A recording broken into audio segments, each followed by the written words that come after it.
ही garlic मशरूमची recipe एकदम छान अशी होते.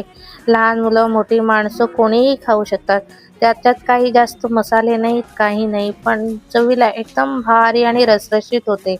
एकदा घरी नक्की ट्राय करून बघा. त्यासाठी एक कांदा आपण घेणार आहोत. तो बारीक असा कट करून घ्यायचा आहे.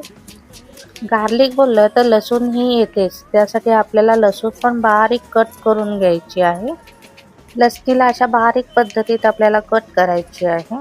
त्याबरोबर मी मशरूमही कट करून ठेवलेले आहेत आणि कोथिंबीरही कट करून ठेवलेली आहे. चला मग आपण रेसिपीला सुरुवात करूया.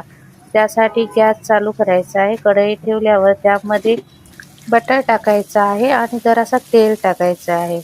त्यानंतर बटर मेल्ट झाला का त्यामध्ये आपण जो चिरलेला कांदा आहे तो टाकायचा आहे आणि लसूणही टाकायचा आहे.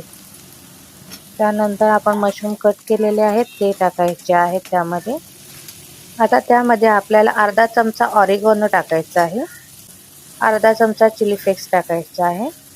अर्धा चमचा आपल्याला काळी मिरीची पूड टाकायची आहे आणि चवीपुरतं आपल्याला मीठ टाकायचं आहे. हे सर्व इन्ग्रेडियंट्स आपल्याला एकत्र करून घ्यायचे आहेत. त्यानंतर आपल्याला वाफ द्यायची. 5 मिनिटासाठी आपण ते झाकून ठेवणार आहोत.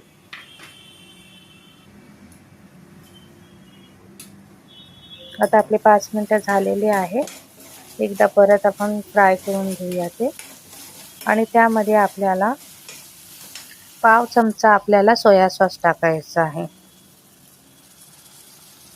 ते पण आपल्याला मिक्स करून घ्यायचं आहे.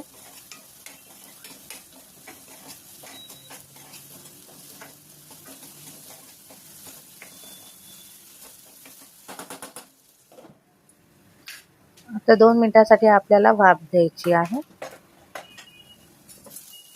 आता वाफ देऊन झालेली आहे. आता त्यामध्ये आपण कोथिंबीर टाकणार आहोत.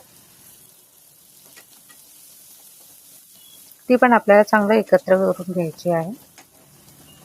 बघा आपला गार्लिक मशरूम रेडी आहे. बघा कशी छान अशी गार्लिक मशरूम दिसत आहे.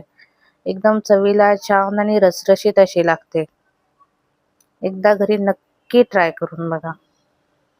जर तुम्हाला माझ्या रेसिपी आवडत असेल तर माझ्या चॅनलला सबस्क्राईब करा, शेअर करा, लाईक करा. धन्यवाद.